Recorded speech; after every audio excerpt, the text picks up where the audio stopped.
പ്രണയം പ്രണയത്തിന് പ്രായം ഒരു പ്രശ്നമല്ല എന്ന് പറയും. അത് ശരിയാണ്. വയസ്സായ ആളോട് പ്രണയം തോന്നാം. അപ്പോൾ അങ്ങനെ ഒരു നടി ഉണ്ടായിരുന്നു നമുക്ക്. സിത്താര സിത്താര എന്ന് പറഞ്ഞൊരു നടി ഉണ്ടായിരുന്നു. വളരെ നല്ല നടിയാണ്, നല്ല ശാലീന സുന്ദരിയാണ്.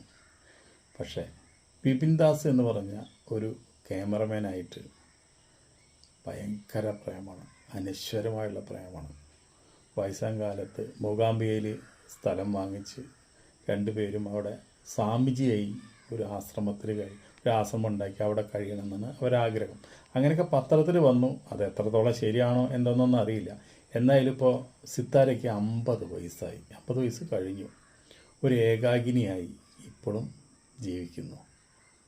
നമ്മുടെ വിപിൻ ദാസ് എന്ന് വെച്ചാൽ മരിച്ചു. അദ്ദേഹം ഒരു സിനിമ ഷൂട്ടിങ്ങിൽ, തമിഴ്നാട്ടിലൊരു സിനിമ ഷൂട്ടിങ്ങിൽ ഷൂട്ട് ചെയ്തുകൊണ്ടിരിക്കുമ്പോൾ തന്നെ അദ്ദേഹത്തിന് അസുഖം കൂടി ആശുപത്രിയിൽ പോയിട്ട് അദ്ദേഹം മരിച്ചു.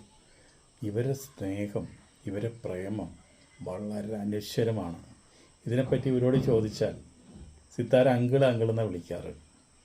ഈ വിപിൻ ദാസിന് 2 കുട്ടികളും ഭാര്യയുണ്ട്. അവരെ വേണ്ടാന്ന് വെച്ചാണ് നമ്മുടെ സിത്താരയുടെ കൂടെ ജീവിതം തുടങ്ങിയത്. സിത്താരയുടെ സിനിമ ഡേറ്റ് എടുക്കലും അതുപോലെ തന്നെ സിനിമയുടെ എല്ലാ കാര്യങ്ങളും ഒരു ഗോഡ് ഫാദറായിട്ട് എല്ലാ കാര്യങ്ങളും നോക്കിക്കൊണ്ട് നടന്നിരുന്നത് വിപിൻ ദാസാണ്. ഇവർക്കിടയിലെ അനശ്വരമായുള്ളൊരു പ്രേമുണ്ടായിരുന്നു, ഒരു സ്നേഹം ഉണ്ടായിരുന്നു, ഒരു കോംബോ ഉണ്ടായിരുന്നു. അത് മരിക്കുന്നവരുണ്ടായിരുന്നു.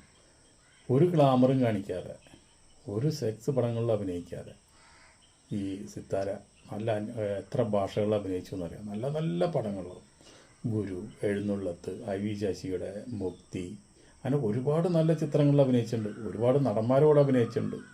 ശരിക്കും പറഞ്ഞാൽ നമ്മുടെ പടയപ്പയിൽ രജനീകാന്തിൻ്റെ അനിയത്തിയായിട്ട് അഭിനയിച്ചിട്ടുണ്ട്.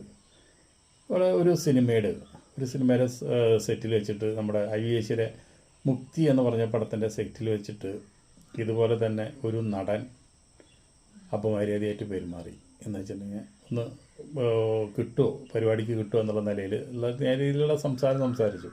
ചുട്ട മറുപടിയാണ് കൊടുത്തത്. ചെരിപ്പൂരി അടിക്കുന്നു പറഞ്ഞു. അത്രയും ബോൾഡാണ്. അതുപോലെ തന്നെ ഒരു തമിഴ് സെറ്റിൽ വെച്ചിട്ട് ഒരു നടൻ, അത് ഡയറക്ടറും നടനും റഹ്മാനാണ് നടൻ, അവർ പ്ലാൻ ചെയ്തിട്ട് സിത്താരനെ ബലമായി പിടിച്ചിട്ട് ലിപ് ലോക്ക് ചെയ്തു.